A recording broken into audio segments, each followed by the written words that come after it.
Thank you so much for joining us on The Insight tonight. My name is Eugene Kwach, and we have myriads of issues to discuss in the state of politics tonight. So keep up with us as we discuss and delve into these issues deeply.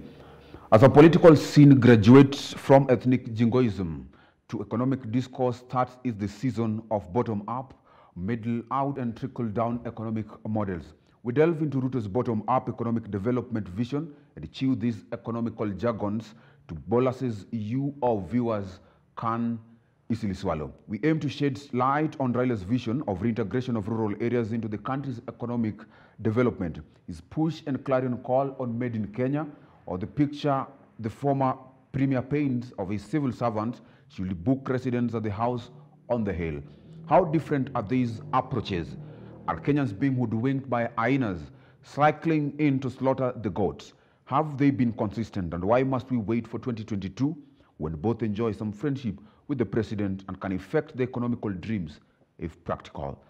And these, ladies and gentlemen, will form the basis of our discussion tonight, with amongst other things that we're going to discuss on the bench today. Well, tonight on The Insight, as always, I have guests. My guest is Eric Odhiambo Makoha. Eric Odhiambo Makoha is a political analyst. He is an accountant and an aspiring member of County Assembly 2022 Mount View Ward. We have Matthew Zabwotha. Matthew Zabwotha is a governance expert, and he will also be joining us on The Insight tonight as we delve into these issues. We have Susan Mangeni. Susan Mangeni is a governance and development expert, a UDA coordinator Busia County, and aspiring women representative Busia County come 2022.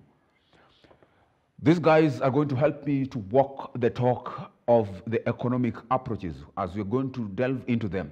And of course, you can also join the conversation. You will get us on GBS TV Africa, and that is on Facebook, on Twitter, on Instagram, and all other social media platforms.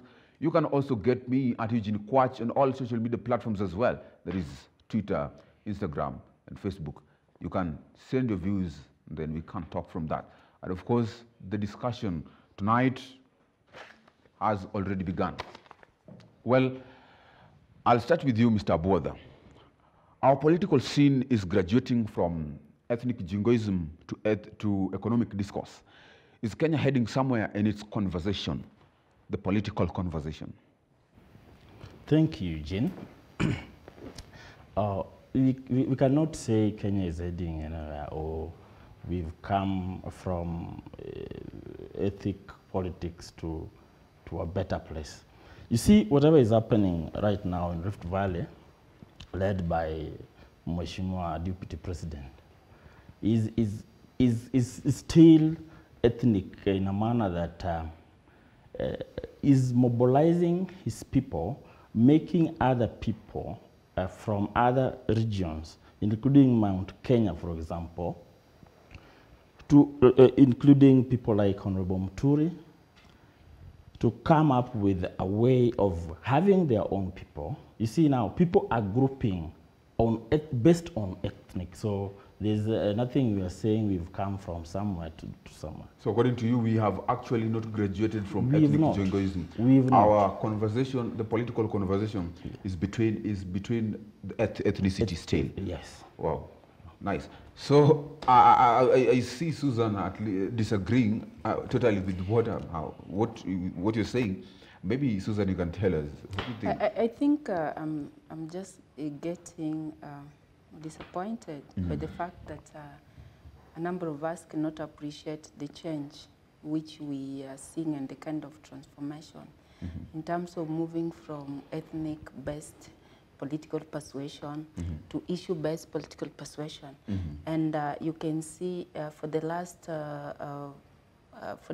2 or 3 years, we've been treated to, and especially I must say where I'm coming from, as from UDA perspective, we have been treated to politics of issues, politics of ideas, and even the whole political organization right now is transcending beyond, just beyond fiefdoms, as we used to have tribal kings, and it's going into the livelihoods, into the needs, into economic class discussion, into the economic interests of the people.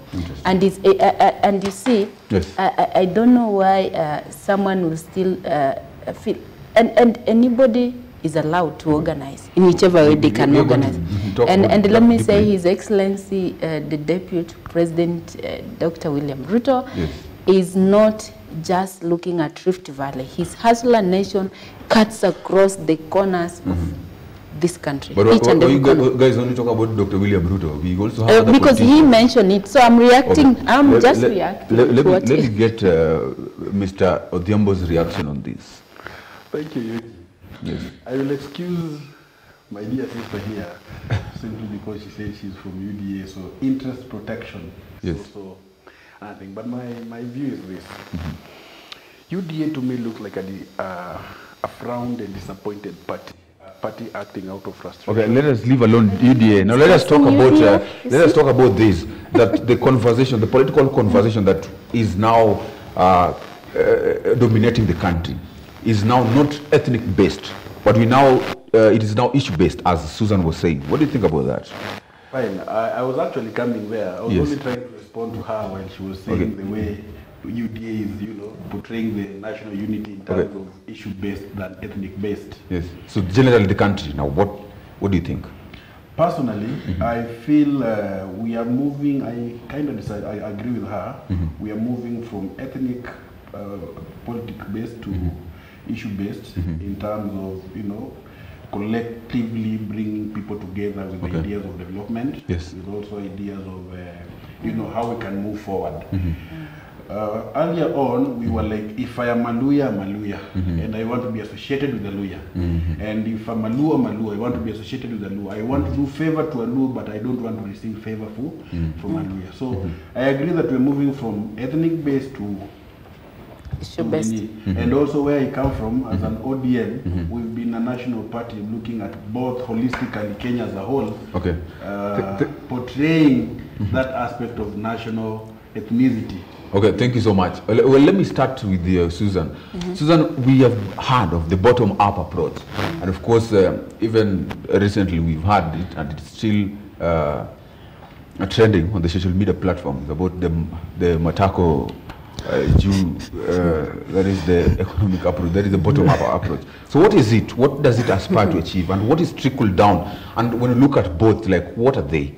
Okay, first and foremost, I will not wish to be responsible to some views with regard to what you just mentioned, which are being distorted by people who have nothing to offer Kenyans, people who have been for a long time used to deprive Kenyans, behaving as if they're the ones who are going to bargain for them, people who have been like the middle brokers for Kenyans, and in the end we keep on growing poorer and poorer, despite the fact that they've been in this political space for decades and decades. And therefore, for us, what I will say is, as a nation, because I belong to the Hustlers Nation, and the Hustlers Nation is just basically appreciating the best, appreciating the bottom. And what is the bottom? The bottom is the people. You see? Bottom there we have the people. And these people have aspiration. These people have dreams. Okay? These people know what they want. These people have survived all the shocks. These people, they have dreams, but they lack means to exploit their strength, to exploit their ideas and everything. So all we are saying is that those people down there, they know what they want. But there are no means to help them achieve that what they want. So we are saying for a long time since independence, we've been concentrating on a model that only concentrates on a few people at the top who are corporations and wealthy people, and imagining that if you give all these people the tax reliefs, all those incentives and everything, they're going to create jobs and they're going to grow the economy. However, if you look at where we are today, we'll continue growing poorer and poorer, because yes, with these disparities, economic disparities and inequalities, whether you make that that top. Initially, the top, the way the top is designed, is supposed to be designed, the trickle down, is that this top, when you fill it, is going to overflow, reach the middle will overflow, and get to the base, so it will trickle down. But what is happening there at the top with corruption and everything, instead of overflowing, that glass is like a vessel, a huge vessel. So no matter everything you fill in there, it doesn't get to spill outside. So you see now the middle is thinning out, and the bottom continues widening up. No resources, we continue being poor. And I'll show you. I read some research findings from Bretton Woods Institution, and they were saying this, that in a country, in a society like ours, which is so much unequal in terms of access to essential services, where you have much disparities, be it gender, be it urban, rural, be it, you know, all those setup. Yes. You find that even if a growth in economy of 1% can only translate to 0.6% reduction in poverty. Because we already have an equal environment, a lot of inequalities.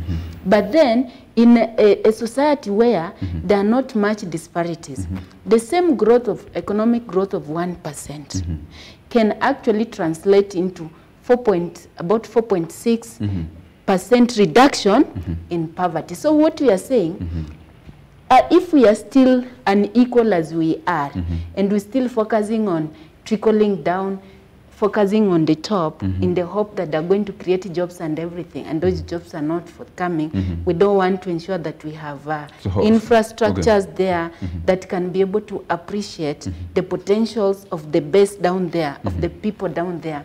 In the end, how is it going to be? How is it going to be? So how it's going to be is that we appreciate, number one, we have to define this bottom. Yes.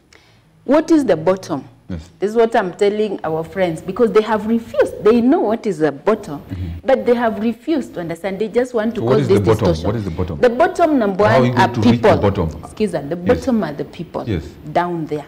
The bottom is you. The bottom is me. The bottom is Abodha. The bottom is him. The bottom are our aspiration. The bottom are opportunities which are available within our space. Okay, let me give a chance to another person. Well, we're going to come back to you so that you can explain further. And of course, we also have the, as you're talking about these economic models, we also have the Raila's Made in Kenya, building the rural economy. What is it and what does it intend to achieve? All that is bottom-top approach. Well, okay, let me give Erika a chance. Let me give Erika a chance so that he can maybe elucidate on this as well. What is Made in Kenya, building the rural economy? What is all this about? Thank you so much, Eugene. You see, basically here, what Raila means. Yes. I'll start by giving an example. When he was the Minister of Infrastructure, yes, you see how he transformed Kibra. All right? Basically, the point here is this. He's trying to uplift the living standards of the people. Actually, in fact, as we discuss this bottom or whatever approach, the first question we need to ask ourselves is first of all, is our economy so that down that we can't afford anything? Or is it an issue of going back to that common mwananchi for us to start from the down, as they're saying? Or is it a question of now trying to mitigate means on how to reduce the risk of corruption, the risk of embezzlement of funds from the ministries, or the risk of, this one stole this one stole this, So basically what we are saying as Buy Kenya, Rent Kenya is this. We might be sharing the same idea, but our perspective is different. Our perspective has been a long-term goal for also as an ODM in ensuring that a common mwananchi gets the common need that he deserves. Not coming and giving people money in the sense that they will grow, but trying to appreciate where they are. The difference is this. Okay. We are in, for example, let me use Kawangware or Kibra. No, well, don't talk about the difference first. I'd love you just to elucidate specifically on the Buy Kenya, Build Kenya, that is the Made in Kenya, and of course the rural reintegration. Maybe you can talk about it. That we give someone. For a long time, our party leader has had a dream of trying to make Kenya, the rural infrastructure be bigger. Yes. And come to an extent that we can even compare to the urban areas. Okay. Basically, that's what he means. Yes. So how? But now the difference is with our dear brother from the other end. Okay, let's just leave it at there. Let me give Matthews a chance. We are going to debate more about it. Matthews, you look at both of them. We have the economic approach, the bottom-up economic approach. We also have the made in Kenya economic approach. And all these approaches are towards enlightening Kenya economically. You get it? So what do you make out of all these? Which is approaches? fine. Thank you, Eugene. It's fine. Yes. I've loved the way my sister here has brought her point, Yes. and the brother here. Yes. But I wanted to remind the bottom. Yes. The bottom side of it. I wanted to remind them there. I've been to several places in Kenya, Yes. more so based on rural, because whatever I've been doing has been based on the rural. I wish my sister have been to South Hall, for example, to North Hall, have been to Marsabit, traversing through the road. I have been to, say, to Garissa. And then you are telling me, those people, they don't even get the information. They don't even understand what is bottom-up. You see, they have no knowledge.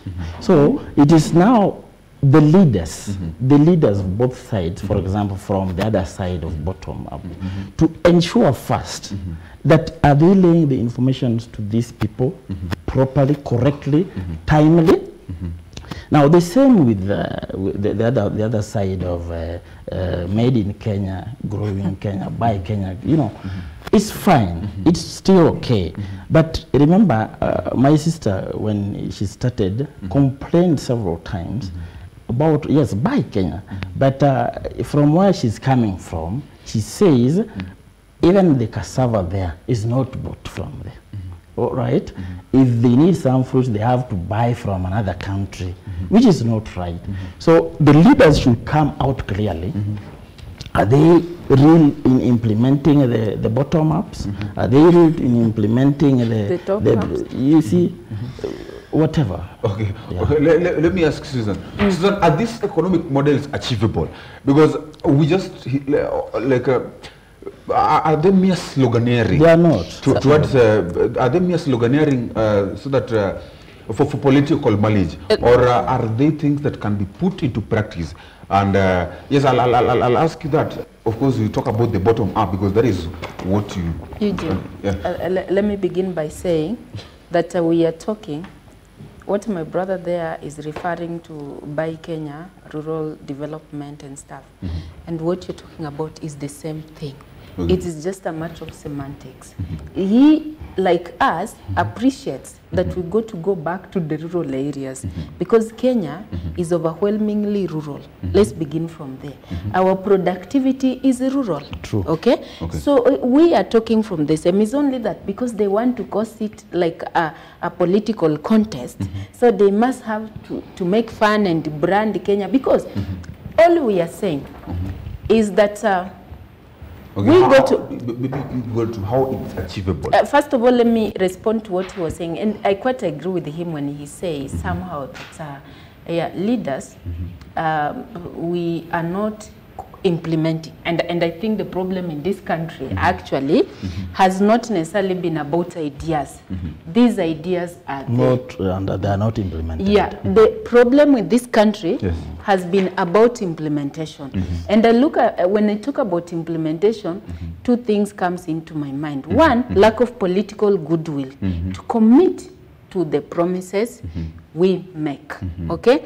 And two, making promises that are not implementable, as in making promises which are outside our resource map, okay? Now, why am I confident that our approach right now, as everywhere across the world, everybody is rethinking, reimagining on how to recover the economy. By the way, when it comes to recovering the economy, I always ask myself, in Kenya, what are we even recovering? I mean, that was so good. Are we recovering poverty? Are we recovering joblessness? Okay, Susan, because so going back there, let me just go back there. I would say this model is achievable. And this is how we are doing it. Right now, the Hustler Nation is in the process of economic visioning. It's coming up with its economic agenda. It is not yet there already. No, Yeah. listen, how are we doing this? And because I'm one of those active players in the whole, in this process, what we are doing is that we promised that this government will be formed by the people. It will be people-driven government. So we've gone back to the people, to the grassroots, and we've asked people, we want to think together. We want to reimagine together. We know you know your problem, but also you know the solution. We know you know the opportunities that are within this area, and you know how we can prioritize our development priorities. So then we go back to the grassroots, we initiate this economic conversation, and then we encourage them to identify priorities. So they have identified priorities right from the villages, coming up to the sub-counties, up to the county level. So at the county level, we're coming up with county-specific blueprints. Remember, and I'm tackling the issue of implementation. That's how we're going to do it. Yes. County-specific blueprints. These county-specific economic blueprints are informed by all formations, group formations within that county. Yes. We have the borders, we have the professionals, we have the faith-based groups, all those organizations that you can find at any one given area. So they tell us, if we look at, for example, I come from Busia, we know you are the gateway to Eastern Central Africa. We know you have a potential of finished product market, sludge. We know you can also get raw materials within Kenya and in those other great lake regions, countries, because of your geopositioning. We know that you have a robust human capital here, unfortunately, due to lack of jobs and everything, is unexploited. So we sit down, and within 5 years or 10 years of the Hustler Nation government, to ask ourselves, what do we consider to be priority projects, flagship projects that will need to happen in Busia? And like my brother said when we are having that chat, I'm telling him, we have a potential to grow cassava. We have a potential to grow sweet potatoes, but we are just importing all those things from Uganda. So how do we turn around? Then, listen, Kidogo, then our people say, I'm just coming to show you how we will implement. You've taken so much time. No, listen. Okay, so by using that, you have to listen, because these people, they need to understand all this model and how it is working practically.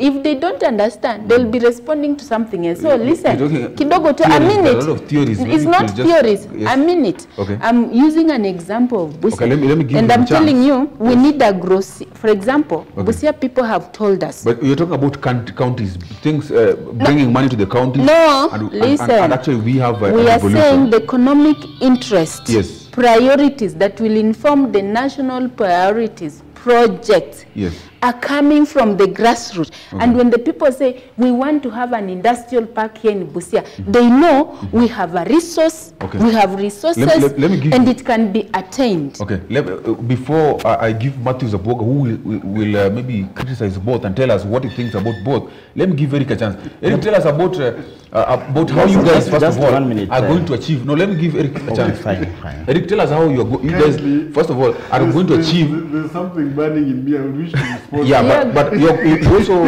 after that, you also have to tell us how you guys are also going to achieve the trickle down. That is the word, the made in Kenya. How you guys are going to achieve the made in Kenya, the rural integration, and also when you both talk, it's like you're talking about devolution. We're going to look at that into. But what do you think? First of all, we have to appreciate the fact that it's being achieved right now with the devolution government. All right? And it's through that now process of now trying to bring infrastructure back at home, bring development back at home. Secondly is this, I will not talk of the process of the achievable because it's already being done right now. And we can see. These are the guys coming up now with another fallacy that we can do this thing from here up here. All right? But what I want to ask, a very simple question is this. How long is this dream going to last? Where is this dream coming from? And why is it coming in now? That is my three questions at the same time. The next critical question I want to ask is this. We've seen that the party leader to, I'm sorry to bring in this, the party leader to UDA, the party leader to ODM, the party leader to Jubilee, these people have been friends since independence. Ruto came into the picture, the deputy president came into the picture in 1992, all right? He has been in government. All these people have been in government. We have been having hustlers down here, everywhere. The poor economy that we are talking about that we need to be revived, which now comes to another question, are we having that poor economy? And if that poor economy is there, what is now is the challenge? So the basic policy or the basic point to address here is this. Eric, just tell us how you guys are going to achieve the rural. No, I just said that thing is already being achieved. It is already being achieved. It's already being achieved by the evolution government. Okay. When handshake came into place, it was actually in terms of implementation. Okay. Yes. We have seen, okay, let me just ask you this question before we move to Matthew Zaboda. We have seen of some counties being denied money, being they do not get adequate resources as stipulated in the constitution. Yeah, and we are talking about devolution. That is what you're talking about. So how is it going to be different next with these other the rural integration, reintegration that you're talking about? How is this going to be different? These other new economic plans that you're going to, philosophies that you're bringing up, how is this going to be different? You see, the point here is this, yes, that in formation of anything, there's a budget. Okay. That is the common point first, the starting point. And this budget, every county is distributed. And you saw the other day they were fighting in Senate and also in Parliament about the one man, one Kenya shilling. You remember? Those counties that are claiming that have not received that money, they have received. It's only PR trying to say that we did not receive that money. Yes. But once something was budgeted for, I'm pretty sure it was disbursed. Okay, let me get to Matthew Zaboga. Mr. Boga. You don't want to challenge him, Kidogo? No, let me just give Matthew's chance. Matthew's, they are talking both sides about devolution, and of course what I'm getting from them is about devolving funds, the wealth to that is what I've also got it. Yeah. I got it right. So what exactly, what can you comment on this? I got it right. I got my sister right, and I got him right. And she accepted the fact that I said the challenge here is implementation. You know, when my sister talked about formation of a government, it's by people. Okay. It has been by people. It has been the people, the grassroots, doing the formation of a government all along, since independence or even before, right? That is how we could have the chiefs then. It was formation of people. So let us not bring a point whereby is when we are saying it is when we want the people to form the government. Okay. Just get me, get my point right. So the people have been there, the hustlers have been there. I'm not going to support any party here, but I just want this point to come out clearly. That is why I ask her, or I ask both of them, how are you going to implement all these points? How are you going to buy Kenya? Okay, which I've seen from my brother here. He has not explained it properly. How they are going to implement the buy Kenya. Okay, right? And how it's going to help us? Yeah, or how it's going to help their people now. It's okay. My problem with politicians is one. They speak, you see whatever is going on right now. Like ladies now, the ladies at grassroots, for example, they are going around there issuing them with sanitary whatever pads and what have you. And these people have been living, they have been there, okay? We've been issuing wheelbarrows. We have no problem to issue wheelbarrows. But have you gone to Southall, for example, and I will insist it, have you gone to Southall to issue even a wheelbarrow? There's nothing there, even to use, why do you need a wheelbarrow there when this person does not even have water? Okay, Matthew Zaboda, I get it very clearly. Well, we are going for a short break, but when we'll be coming back. I just wanted to respond something. I just wanted to respond something. No, I just want to respond something. We are going for a short break, and we'll be right back. Very well.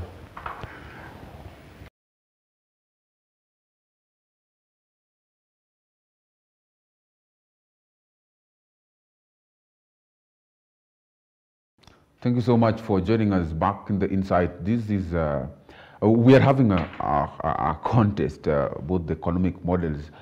And as we delve into these issues, you can continue engaging with us at GBS TV Africa and at Eugene Quach on all social media platforms. Well, Susan, we were talking about these economic models, and I want to give you a chance to respond to what Makoha said. And as you're responding to that also, Makoha was also saying that Raila and of course Ruto, who are the major champions of these economic models, have somehow been in government. Raila now enjoying an ample relationship, a cordial relationship with the president right now. We also have Ruto still in government. He's the deputy president. Why are these economic models not been achieved for this time? And why must they not be achieved today? Why must we wait for 2022? So, Susan, please. Yeah, I appreciate the fact that, of course, my party leader and Raila, ODM leader, and probably Uhuru have been in government. But we also must appreciate that we are going through social change, and we get to learn each and every day. So the fact that they never saw this need or these models or this conversation a while back, it doesn't mean that this conversation right now is stale. And right now, the whole world is rethinking because of the economic shock that has been caused by pandemic. So sometimes that becomes a trigger for new rethinking and remodeling. But there's something which he said that he is refusing to accept that actually they're just talking about bottom-top approach. Now he's trying to hide in semantics and say, oh, the Buy Kenya model is already being achieved. And I just want to remind my brother that, and using specific examples, even including my county, the majority of these counties, we've not done a lot of production. Majority of these counties are actually import-based economy. They're importing almost everything, including a toothpick. Yes. So we cannot, and the country that that depends on importation cannot really grow economically. So that's also has trickled down. Okay. That fixation on importation has really trickled down through this devolution. Secondly, he says that what is happening right now is what we are asking to do, that money is being devolved. Yes, thank you, money is being devolved. But because how much money, the question is how much money is being devolved? Less than, not even close to, at least 15% is being devolved. A lot of this money is going into recurrent budget. If you go to this county scout around, you'll find that they've come up with the CIDP. Right now, they're implementing the second generation of CIDPs. But if you look at those CIDPs, they've expressed their intent to go manufacturing, to come up industry, but they don't have money to that effect.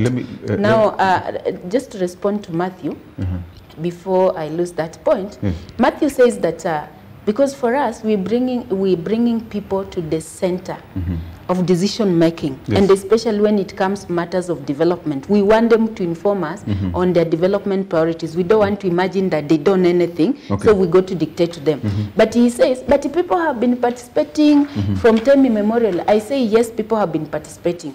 But this is the first time in this country's history, listen, that we are seeing a political organization, a presidential candidate asking the people that can we think together, can we strategize on how to develop this country, can we do a manifesto together? They're used to someone doing a manifesto, giving them which they don't even understand. I'm going to give it another chance else, but let me give this to Eric Makoha. Makoha, we already when you look at this, all the bottom-up approach, you talk about the Made in Kenya approach. At this time when Kenya is facing a battered economy, we have COVID-19 consequences and a huge debt being felt by the common man, the whole employee. What solutions do these economic models actually offer in these issues that Kenyans are facing? Thank you, Eugene. Before I answer your question, I was really burning to interject her points. Yes, please.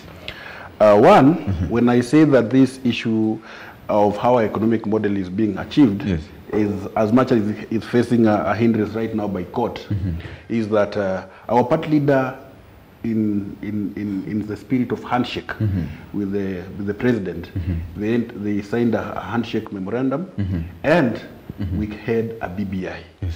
And BBI, basically, it was the main form where our Buy Kenya, Rent Kenya model will be achieved back in the rural infrastructure. All right? Yes. Two is, I want to tell, let me finish. Yes. All right? I've Okay, given yes, you please. time, you've spoken. Yes, Eric. All right? Now, Hustler Nation is coming to tell us that we want to form the government with you.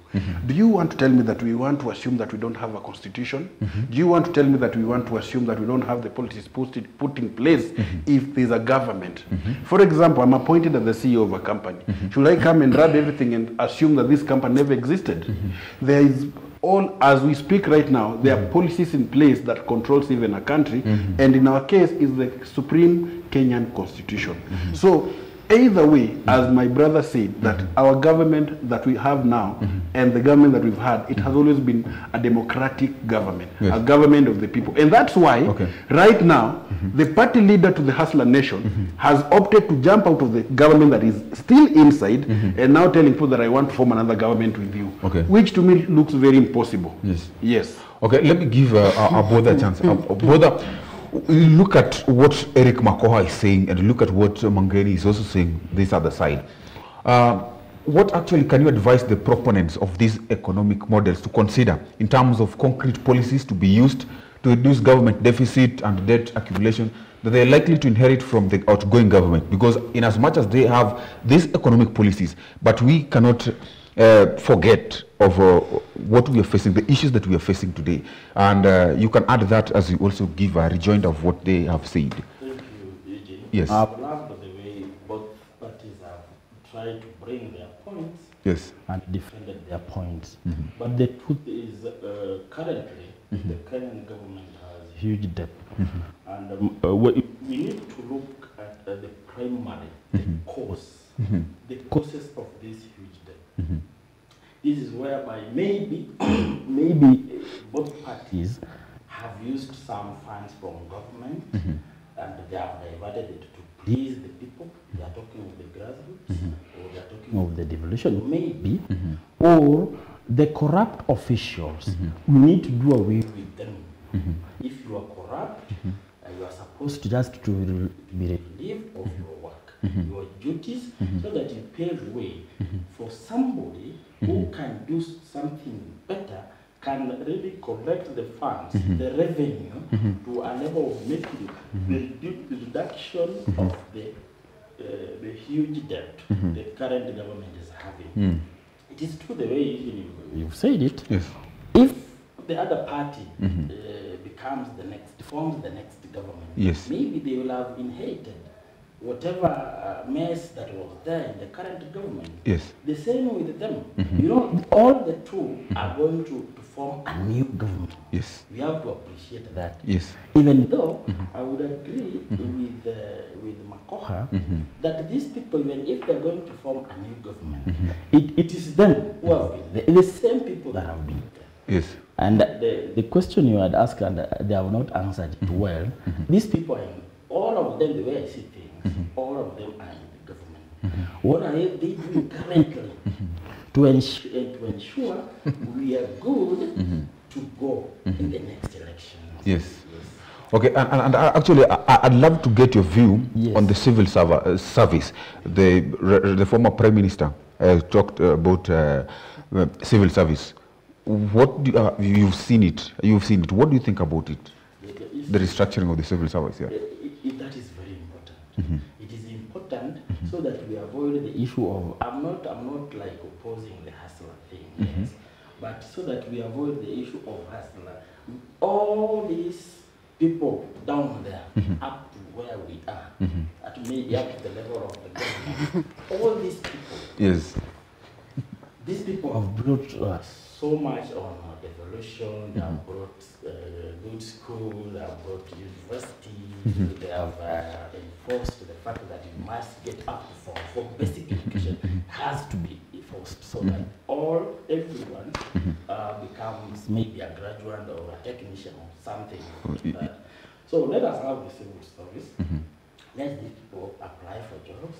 Let them get employed. And that's all. You know, let me yes, Susan. Eugene, you know, please, in 30 seconds. Okay, Yes. 30 seconds. Oh, I mean, yes. You see now? Yeah, give me time because it is. You see, they've not presented any alternative model. They are just punching holes Yes. into ours with a lot of assumptions which are false. But let me say this: that number one. Yes. We must, and with regard to him, we are not saying that we are going to operate outside the resource map which we have in this country. And we must be guided that Kenya, from today, any development framework that we have is being guided by Vision 2030. Within that Vision 2030, which is being implemented in five-year successive phases, and right now we are implementing the medium-term plan, the third phase of it, it guides us even where these resources will come from, be it through privatization, be it through PPP, it guides us. So what we need to change it's just a way of doing things. We look at the policies which are existing. Are they strong enough? We look at the various legislation. They're talking about corruption. Do we need to tighten? Are there things that we want to tighten? Do we need to change our political culture? Because when you say that, oh, corrupt individuals and what, I usually tell Kenyans, all of us are corrupt. All of us have sinned and fallen short of the glory of the Lord. We are all corrupt. We have either been bribed or we have abetted bribe. Let me ask you, Susan. Well, we have your party leader, the deputy president, has been in government for almost the past 9 years. I'm going to come to that. What I'm just responding to him. Let me ask you, what has he done himself that shows that he is committed to the bottom-up approach? Thank you, thank you. So before I come to that, I just wanted to say that when he say we need to transform the way we do things, he's speaking to also change of political culture. And change of political culture is even how we recruit our leaders, is even how we organize across this country. And I say, what I find my friend Makoha with now they're pretending to do Buy Kenya, and they've been there, they've never given us an alternative development formula for this country, despite the fact being in opposition, is that they're used to mobilizing people through tribal kingpins. We have said, and that's why he's bringing in BBI. BBI was creating positions, but as we are saying, we want to mobilize people based on their economic interest. We want to enter into contract with the people on the basis that in this region, these are your flagship program, and we commit to implement them within 5 years or within 10 years, within this resources framework. So you're saying my party leader has been there, and they'll also say all of us Kenyans, we've been there in this system, but maybe we needed a trigger. A trigger like this one that shows us what are the realities. We keep on saying, nothing he has done. Listen, it's not that there's nothing, he has done much. Number one, politically, what we must credit to William Ruto is that he has transformed this country from thinking ethnic to thinking economic issue or a development issue, and this is the conversation that is going through. Number two, he has showed the majority of the Kenyan population that your potentials can be, we can empower you to exploit your fully potential and contribute to the development of this country. And that inspiration is very good. Number three, he keeps on telling us he's in government. A government is not an individual. Government a system, government a policy, and that's why they were running all over changing the constitution, because saying that, oh, the way we have this constitutional framework cannot help us to do ABCD. So this question of coming up, amefanya nini, let me tell you, it's fallacious. It belongs to the lazy-minded people who have nothing to offer. And individuals should not be blamed for anything. Makoha, let me give you a chance to wrap up this because we are going into another topic, kindly. I love when she passionately defends Hustler Nation, and I also passionately defend our nation. Yes. Which one is your nation? No, you relax. Relax. The rich dynasty. You see, there's one thing we need to accept. Yes. That we are moving from somewhere, from nothing to something. Yes. All right? Secondly, is when she talks of how something has triggered, Okay. to tell you the truth, it is not something that has triggered. It's only a political interest in the whole thing. Okay. That is making somebody feel I'm being denied here, chance here, or I'm not performing. You cannot be in government and fight your boss. It is not possible. You cannot survive. Secondly, is as we, from our end, we are so committed in uniting Kenya as a whole, bringing the national unity. And that's why our our party leader, with the president, His Excellency, they had a handshake. Okay. We must appreciate that. As much as we overlook, we must appreciate that. Okay. And that brought peace in our country, and whatever we're enjoying right now is from that handshake. Okay. Please. Thank you so much, Mr. Eric. Well, I want us to delve into an issue. I know you, Susan, you had so much You don't to need talk to about. respond to him on the issue of on the issue. Let me just respond to him quickly. Kidogo 30 tu. seconds. 30 seconds, yes. Let me tell you, this unity is fallacious. You're using it to try and roll around numbers. But let me also warn you that people who are hungry and the people who have eaten, there's no way you can unite them. You are bringing people wamekula wameshiba na wale ambao wako. Let me tell you, who have temporary decisions. Those people who have temporary decisions. What you people are trying to do is continue keeping us poor so that you can come to create a moment to give hustlers have woken up. To give an unlasting hope. They're not giving you those numbers. You're just giving an unlasting hope to people. They've woken up. Let's end it there. We are going to tackle another issue, and of course, thank you so much, lady and gentlemen. So we don't want a temporary hope. Until we continue. We don't want a temporary hope. So we continue being poor. That is not being poor. Let me get That is not being poor. Let me tell you. You presided over a poor economy. We're not Susan, buying into that. Kindly, Okay. it's precisely 13 months to the next general election. Yes. And as the country is getting to a campaign mode, all eyes are on IBC.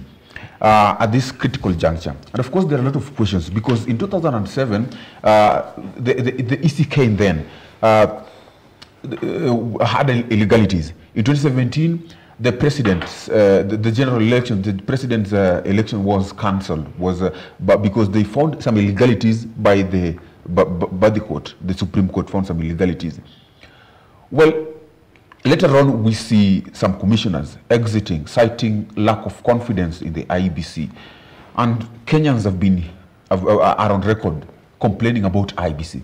As we're heading to 2022, is there anything that seemingly is changing enough that we can say that as we are heading to 2022, then we can indeed have confidence in IEBC? You can easily have confidence with an institution when they are given enough time. Okay. And they are entrusted. That is when you can have hope in an institution. Sorry, but when there are forces behind the same institution, so the institution is there as a flag girl. You see, it's not implementing independently what laws entrust them with. You see, that is the challenge here. This my sister here and Mr. Makoha here, these are the same people who behind the curtains, influences these independent institutions to do whatever they want to. Wow, that is what has been happening there. So, like myself as Matthews, I would say I still have trust with the IBC. Okay, Eric, let me get this.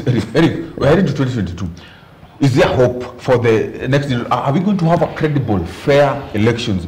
And why is it that we, for a very long time, actually it's not even the first in 2007 or even 2017, but even before, there had been electoral malpractices being recorded. Why is it that we have always had this? And what is it that is happening? And as we are heading to 2022, can the history be written, or is history going to repeat They itself? also need, Mr. Eugene, they also need, when they are saying, they are responding to this, they also need to note that it is them to control their people. Yeah. Okay, let me get it from Makoha. Makoha, what do you think? I love the neutral path that he is playing. Well, from my end, I'll say that personally, I feel there is confidence in the current IEBC and the new reforms they are doing in terms of making sure that the election 2022 is free and fair are quite recommendable. As much as they are being faced with oppositions, of course, from the Hustler Nation claiming that anybody can be a leader. Yes, yes. Okay. The Hustler Nation is the one against the introduction of degrees as a requirement because they feel that will bring what? That will bring a barrier. I mean, people will now start saying, "Hapana, amenibia." So they feel for them to continue saying that we identify ourselves with the people, we don't need this degree. Secondly, is that thing. What is the relationship between degrees and institutional reforms in IBC? That is the reforms I'm talking about. Okay, let me get this. That is the reform. You know the problem I have with these people. Okay, yes. On the other side. As we're talking, maybe let us get, what kind of commissioners do we need? Because we are waiting for the selection panel to give us as the commissioners in due course. So what do we expect from the commissioners? What kind of commissioners do we expect? I will pick up from where Matthew left and say that indeed we must show trust. We must invest our trust in these institutions. It's very critical because if you go into an election with a lot of doubts, you already how do you call it? You already passing a vote of no confidence in the very, very institution that is supposed to play the arbitrary role. So, so for me, I think from the constitution perspective, we must, first of all, invest our trust in them. Now, when we invest our trust in them, like he said, we need to give this institution with financing. You saw the other day they're saying, you are pushing us to do ABCD, but you're not giving us budget. You're cutting it down. So how do you expect them really to carry out a proper process? So we must give them enough financing. We must appreciate that this process is very critical to the well-being of this nation and invest resources in them and give them free time. In terms of the selection, and again, if you look at the selection panel who are in charge of the whole process, I know Kenyans have been very much shocked, okay? Because when you shortlist someone, you're supposed to do due diligence. So actually, I as a Kenyan am not happy because how were you shortlisting someone who did not even have a degree? And you see, you apply, you are long listed, and then they go through your papers. So there, so it's already... What kind of commissioners do we expect? Yeah, but we expect commissioners, of course, who must first of all swear to abide, one, to the constitutionalism of this country. And they must ensure free and fair electoral process. I mean, that's everything that we are praying for. Now, and I pick up from where he's saying, you know, I've been a contestant. And anybody who loses an election in this country will always look for a weaker link to punch, by the way. That's us, that's politicians. So for me, whether we need just to invest. If we think that there are loopholes, let's seal it right now before we reach that period. Now, when he says that education, and in an education, I don't know, degree and stuff, he needs to be reminded that it has got nothing to do with the reforming the IBC institution in carrying out, whether I'm a professor, whether I never went to school, for example, and I'm going for an election, we've never seen, there is no research finding that has showed us that those people who have not gone to school are the ones who goes making noise on the road that you've stolen our elections. No. All we are saying is that let's do everything within the constitutional framework that guides us. But then also, let me ask you, these people have been singing here about the deep state. This time round, we were in Kiamba, we watched at the Mwasho tu moja, and then are now crying that they were rigged. How can a government cry that you've been rigged? Let me get this, Susan. Let us switch gears a bit into the Arusha's advisory opinion on postponement of the election. You know that the African Court at Arusha offered an advisory opinion that African countries can postpone their elections should the pandemic be a stumbling block. Is it possible that we can push the election dates, or is 9th August 2022 a cast on stone? Let me start with you, Mr. Abuoga. Thank you, Eugene. Yes. But before we move to that, I just wanted to still remind Kenyans and remind politicians. Yes. Give the independent institutions time and entrust them. Because why do you entrust somebody after declaring you are happy with him? But when you've not been declared as a winner of the day, he is a bad person. So kindly, politicians need to entrust and give this room to all independent institutions like IEBC. In regard to the Arusha, you know, you cannot postpone activities. Up to when will you do the elections, or up to when are you going to postpone something? Like the debate here. If you are postponing, you must get an alternative and good reason as to why we have to postpone it. You know, of course, the reason is if the pandemic, the coronavirus pandemic. We are doing other activities. We are doing other activities.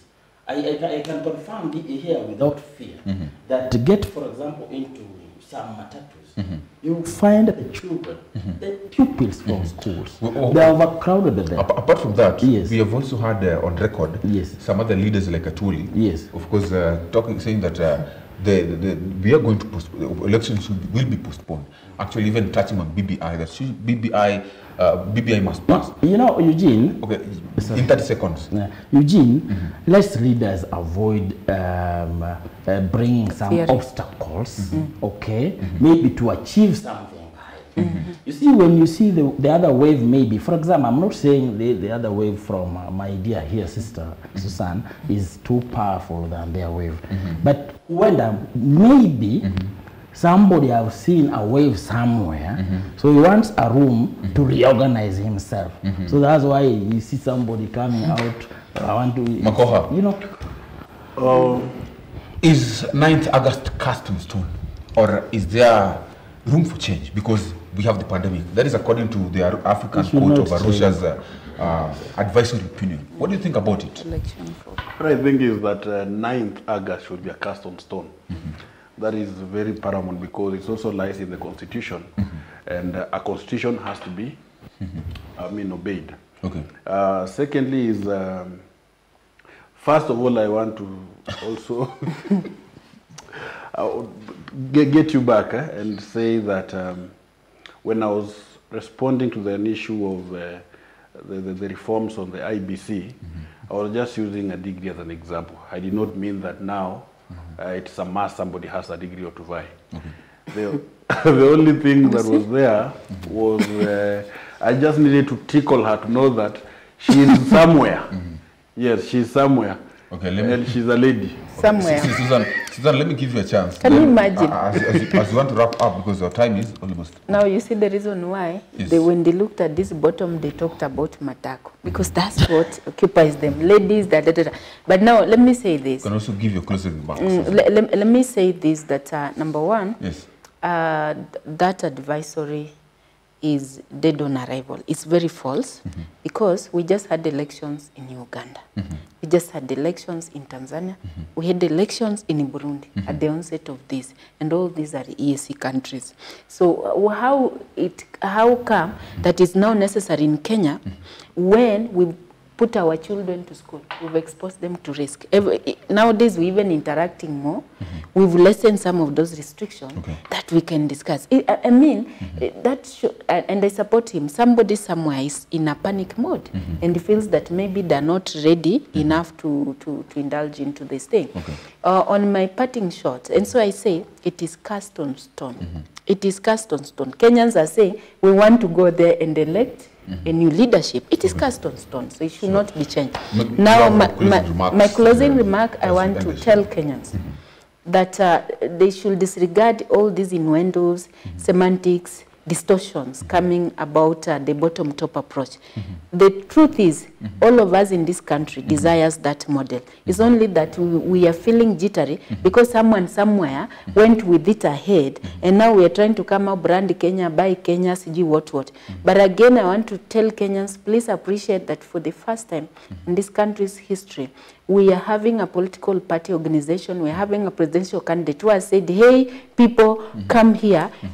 Together we craft an economic development pathway for this country. Because during those other times, if you ask about a manifesto, Kenyans don't even know. Right now, we are together formulating this manifesto. Let me get Makoha. And that's the Hustler Nation.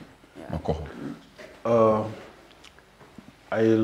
My side, I'll say thank you for the opportunity to speak to Kenyans and to urge Kenyans to maintain peace, love, and unity as we move in this session of election, and also urge our fellow Hustler Nation to stop lying to Kenyans, that we are having a hope where we have no hope.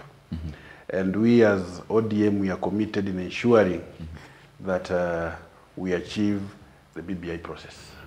Yes. Thank you. Thank you so much, Mr. Matthews. Thank you, Banaiji.